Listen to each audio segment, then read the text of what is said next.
Welcome back, Collective of Goodwill, to my channel, Fresh Coffee Tarot. And I know I promised some coffee, and since it's so late and I can't drink it until I get my own place, this is the best I can do, right?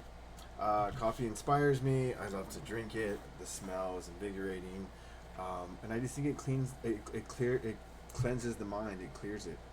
So today we're gonna do something different for one of my readings. We are going to talk about a talent that you either ignore, underutilize, or you are unaware of. So stick around. Please like and subscribe. I want to grow the channel. So please share my videos as well if you found this useful. Please leave a comment. And let's say a quick prayer and let's get started. Holy Mother of God, I ask that you open the hearts, the minds, and the souls of all the collective of goodwill who have come here to find out what missing talents they have, or a talent they can grow, or a talent that they need to rediscover or discover. Let them find a way for them to bring abundance, to bring love and prosperity into their life. And I ask that you please protect them from people who wish them ill will or the evil eye. In the most holy name of Jesus we pray. Amen. So let's see what we got. I actually have some Harry Potter cards here, and I didn't know how to use them, and I thought this would be a great way to do that. I'm going to clear that. So what we're going to do is pick one. Okay, I'm going to mix these here. They've already been mixed, but I'm just going to pick one, and we're going to see what your either undiscovered talent, underused talent, or talent you are ignoring. Values and beliefs. This is actually really, really important. And let me just see what the back says, and then I'll read the book. For those of you who are Harry Potter fans, some of this stuff you will get, some of it you won't. But, so if you don't know the characters, it's alright, because we're going to go a little bit different. We're going to use the tarot to kind of understand this. It says, the Weasleys are a big, warm, welcoming, mildly chaotic, but always loving and supportive family. They are striking contrast to the aggressively normal Dursley family. While the Dursleys value money, convention, and status, the Weasley value courage, kindness, and loyalty. These values are present in every scene featuring the Weasleys, whether they're supporting one another through various trials and adventures or welcoming Harry with open arms. And it says, think about your own family values. How have they shaped you into the person you've become? Okay, that's an important question because we're going to come back to this. And let's see what I can find here in this booklet that comes with it. See if there's any other information.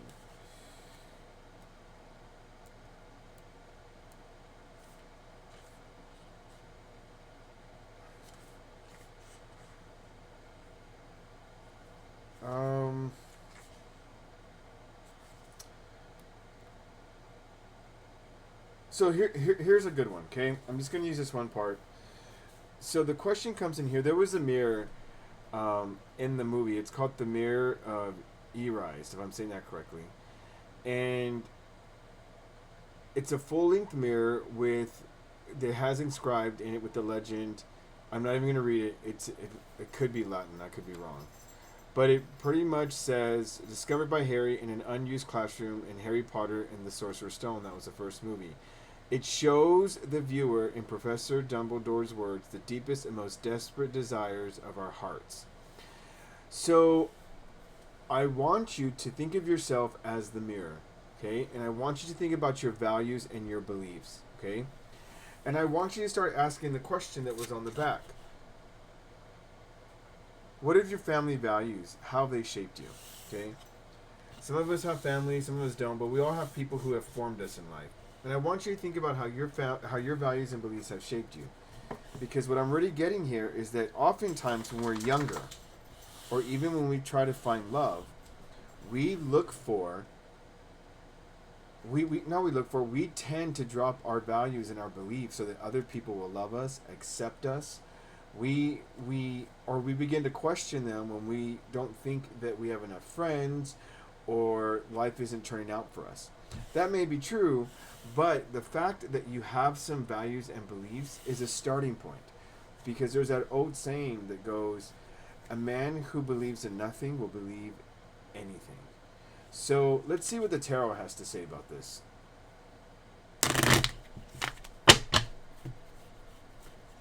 let's see. The Magician. Your beliefs can be whatever you want them to be. The King of Cups. That's already good. You want it all.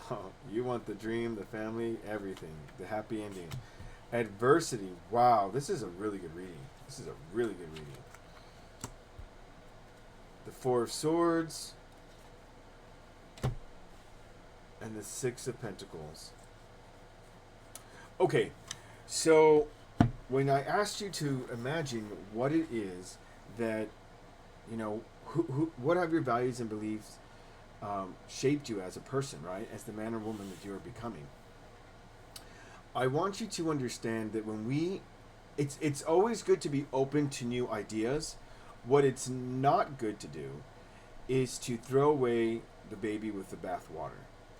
And it's also important that we understand that not everything that we have been taught is good for us. And I always tell people, how do you know if it's good for you, if it's not? What is it attracting in your life? How does it make you feel? Do you feel at peace? Do you feel like you know who you are? Do you feel like you lose yourself when you take in a new belief? Or do you feel like you are growing as a better person, a more productive person, if you take in a belief, right? And does what you've been taught growing up, or at least since you've gathered to this point in your life, how has it made you a better person? That's really the core of values and beliefs. It's supposed to make us a person of goodwill, right? It's supposed to make us shine, make us to do more than just for us. So let me explain what I see in the cards here, okay? Your values and beliefs as of right now, okay, they're very malleable, meaning you're questioning a lot of things in your life.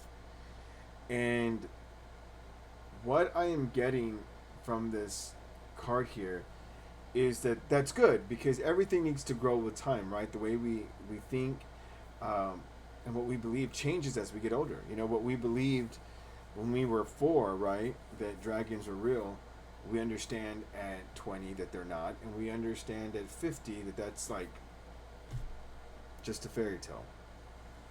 So it isn't that we don't become creative as we get older, or that we become less creative. It's the fact that we learn how things work, and we don't become desensitized, but we also realize that we want different things as we get older. We want financial stability and security versus, oh, I have the opportunity to do everything. So whatever phase of your life that you're in, whether you are a young adult, from like your teens to your 20s, you're in your mid-range adult from your 30s to 40s, and then from your 40s and on, right? Your ideas are changing, and they're changing because I don't feel that everything's been perfect for you, but I feel like you've been pretty successful in what you've done, and you feel unfulfilled. And I want you to understand that whatever you go to, it's not necessarily here to rock the boat, but it should enhance what it is that you're seeking. So if you're in a relationship and you feel like it's in a stalemate, then whatever knowledge you go seeking, make sure it adds to it, not take away from. Okay? And what I'm getting here is that you are very, very in charge of your emotions. Okay? And because you're in charge of your emotions, you are able to weather many storms because of this Ace of Swords. This is your bedrock. I mean, as a matter of fact, you wield that sword as the weapon that it is, and you cut through any danger or obstacle or tribulation that comes your way. And here's the best part. You know when to rest. You don't run yourself ragged. You know when to rest. You know when you can put down that sword and pick it up just as easy if someone comes at you. So right now, your values and beliefs are really good because what you believe and what you value allows you to pretty much be like, imagine you're playing poker. You have a poker face. You know when to call. You know when to draw. You know when to raise. You have a really good ability to not let your emotions control you, but you're able to wield them in a way to be successful. And the funny part is, I don't think you give yourself much credit for this. For whatever reason, I'm gonna check this out. For whatever reason, why do you doubt this ability that you have as a King of Cups?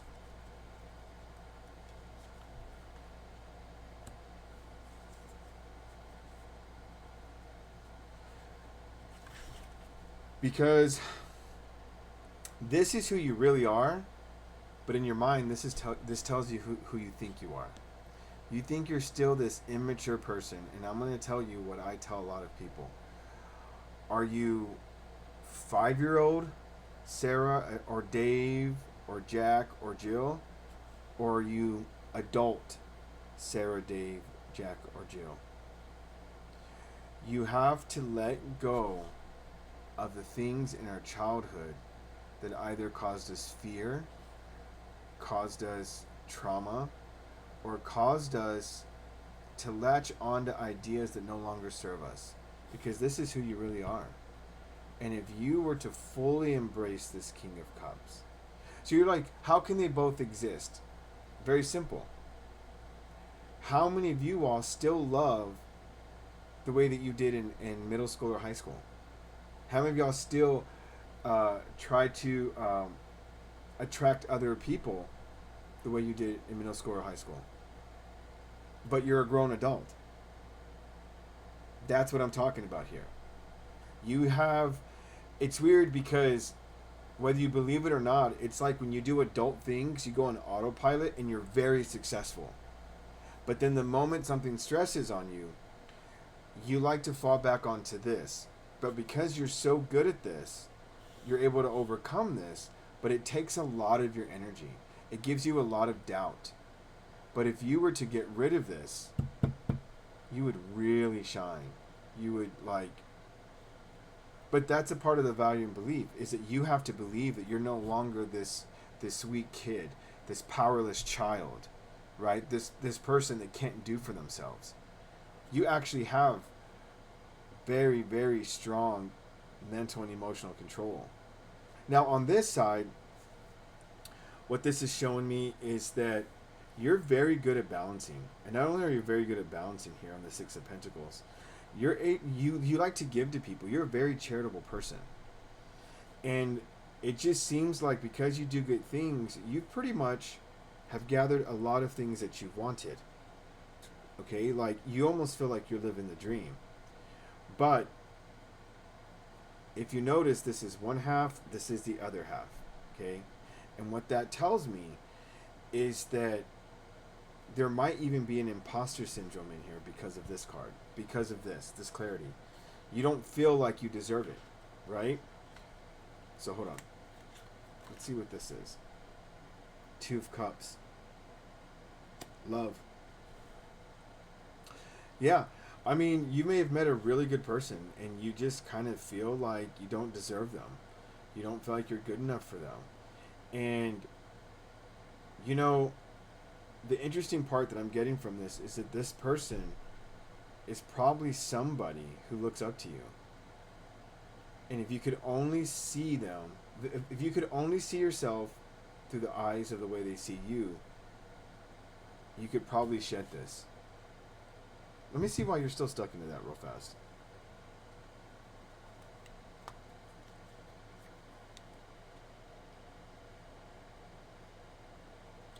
The Queen of Swords. So the Queen of Swords is great for getting rid of things and protecting ourselves. And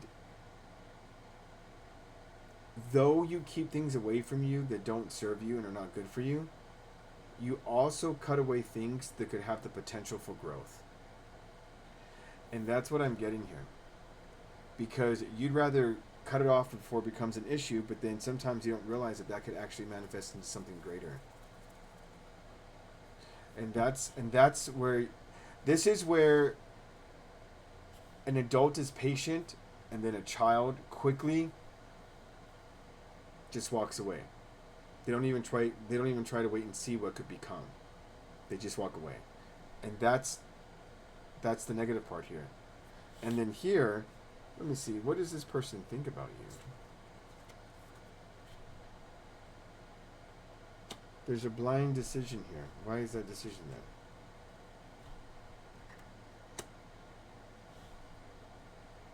So this person's really into you. Um, but if you see here, they feel like they have to make a decision and they don't really know what the best decision is. I'm not saying that this person wants to walk away from you, but they understand something. You're a very capable person. Okay? They see that you have the ability to manifest. And you have the ability to manifest because there's something core about you, okay, in your values and beliefs. That you have, I don't know exactly what your values and beliefs are, but to this person, you have a strong sense of self and you have a strong sense of the expectation of the other person and what they want to manifest and what you want to manifest with somebody and all those things, right? That's why you have this here. This is where the balance is. And I feel like this person understands, or at least believes, they don't really feel on your level. They feel like they could love you, they could care for you, but they don't know that they could meet up to your expectations because this is a Knight of Pentacles, right? They're semi-successful, but they don't have excess like you do. And so it almost feels like they're not living up to your expectation to some extent, or they feel intimidated. But the irony here is, instead of cutting them off, you've actually kept this person in your life. And it's because you're starting to question, can I build something from this? You're starting to question your values and beliefs here. So this is really important. And why is this important? Because people who have rigid values and beliefs and can never expand them or change them or grow with them when they learn new things, those are people that get stuck in one phase of their life.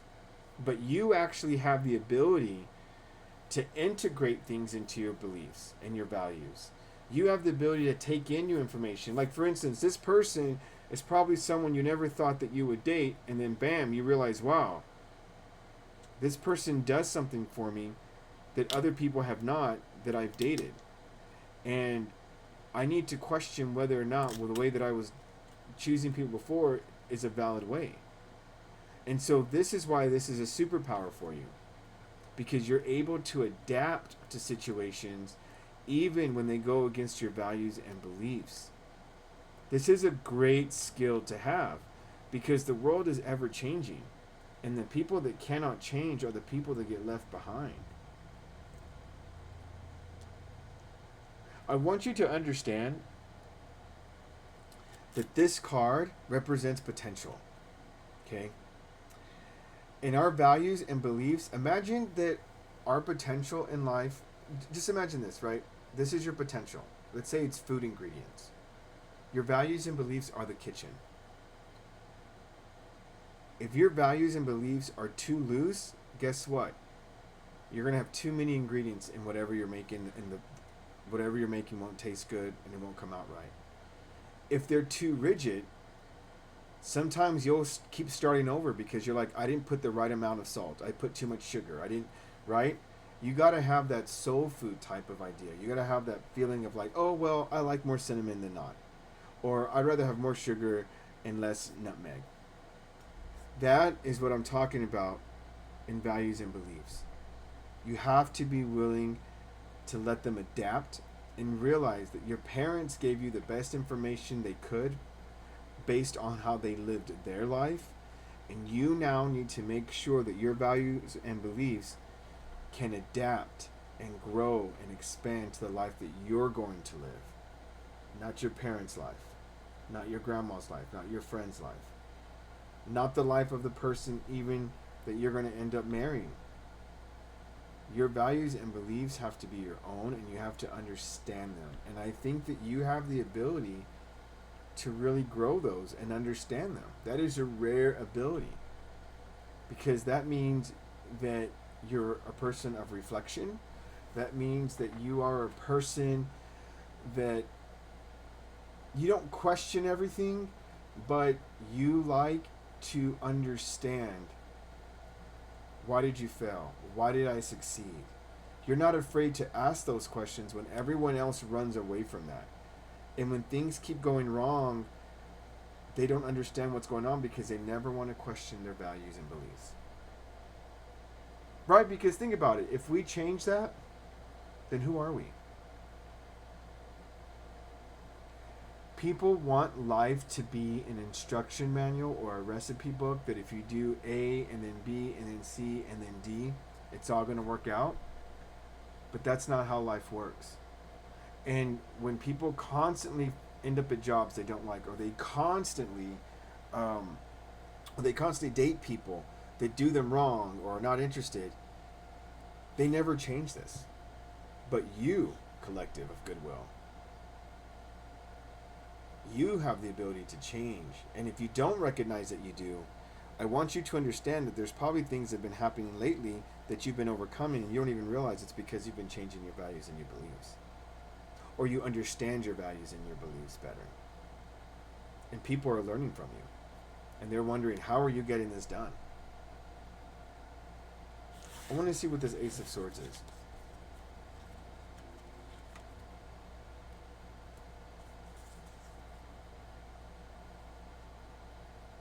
Yeah, this is about thinking about the past because that tells me you're very reflective. You understand the past, but you don't live in the past.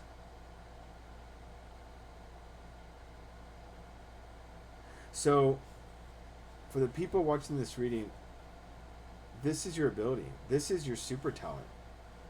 Is that you can grow and expand and become successful and attract things into your life that you want.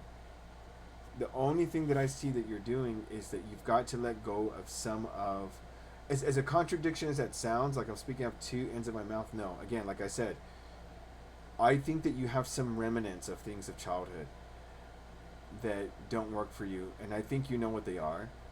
And like be really quick to not see something through if it just go, like, in other words, this kind of gets me that if it that the moment that something starts to get hard, you want to quit and go do something else that's easier. And you're successful with what's easier. But think about how much more successful you could have been had you stuck this through. That's what I'm really getting. Yeah, you could have created opportunities. Yeah, that's exactly what I just said. That's what the Ace of Pentacles is. You could have created things in this life that it would have been far more successful than you already did. So this dream could have been even bigger. Like, for instance, let's just say that you wanted to become a nurse and then you thought it was really hard. So instead you became, and there's nothing wrong with that, right? Let's say you became an engineer, right? There's nothing wrong with that. But you have no idea what would have happened had you stuck it through. And according to tarot here, it would have been more successful than you were as an engineer. You could have been more happy, maybe emotionally. Maybe you would have became like a nurse practitioner. Maybe you could have traveled as a nurse practitioner. Or maybe you could have traveled as a nurse. Or maybe you could have ran a hospital. Maybe you would have liked working with people better than sitting there having to do figures and numbers and whatever, right? So this fit more mold to who you are because you're in charge of your emotions and intact with them versus you just being good at math. And you did it because, well, I can make money. But you gave up because, right, you're good at math, but maybe you hated reading all the stuff in nursing about disease processes. But you liked working with people, but you said, nah, I'd rather just do this. It's less dirty, so I don't want to do it. And so you're making good money, but then you kind of think your job is boring. And then, nothing to you engineers, right? But you're all perfectionists. A lot of y'all are perfectionists. And then everyone thinks they're right. So you're in an environment now where everyone's like, I have the right idea on how this needs to be fixed, right? Versus nursing, where you actually have to go up to other nurses and say, hey, my patient's doing this, I've done this, I've given them this. What am I missing to help my patient to keep their stats from falling? And maybe that's what you wanted. So collective, I'm really just getting that, your super talent is being able to change your values and beliefs, or to really, really hold on to them and be firm when there's people who question them, This is a gift. This is a very strong gift. And people don't recognize it. But this is what makes you up of who you are. And the fact that you are able to change that and take what you need and throw away what you don't, you are ahead of the game. And I do mean that. You are ahead of the game. This is like when people come to counseling, and they're not the people that come to counseling saying, oh, well, I've been to counseling before, and I read this on the internet, this is what I got. No, these are people that are like, okay, so you're telling me I'm really like this instead of like this. I'll think about that. I don't truly believe it, but I get your point. That is a person that grows and successful. Not the person that just wants money. Not the person that just will do whatever to get love. Because you move towards the future in belief of who you are and understanding versus going forward and never and having that feeling of never being fulfilled. So if you're watching this, this is your talent. You know how to integrate your values and beliefs and to change them with the times. I just really want to invite you that if you had strong beliefs and you just held on to them, then maybe it's a sign that you need to add some stuff to it. Or maybe it's a sign to recognize that, hey, your strong beliefs are actually a skill and they're keeping people out of your life that you don't need. Or maybe it's time for them to change. But this is the skill, is that you have the ability to change them if you need to. Regardless of how conservative or how liberal your background was. You have the ability to change them. I mean, everyone does, but remember something. Not everyone is open to changing them. And that's the difference. And if you do, you're going to get a bigger dream. And you're going to be way more successful because you're going to yield these emotions and create more opportunities. And this person here, let me see one more before I let y'all go, because these cards are not calling me, but this one is. I just want to see one more thing about this person.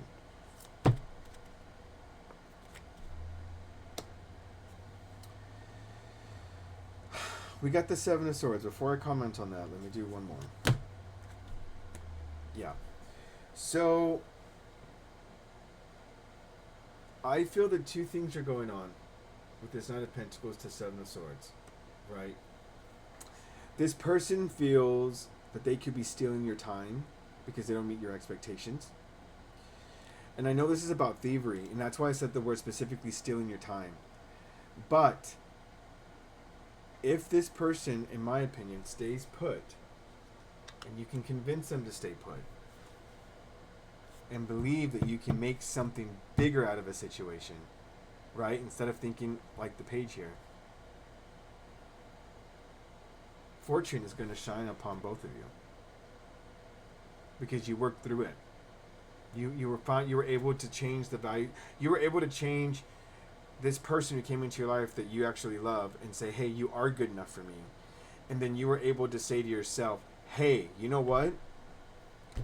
Maybe all that stuff I thought I wanted in a partner or all these qualities I needed, they're not necessary because look what I found. And perhaps with you two together, y'all can actually be more prosperous than you would have with someone who met this ode criteria, these ode values and beliefs. So good fortune can shine upon you if you can make this person feel their self-worth in this relationship.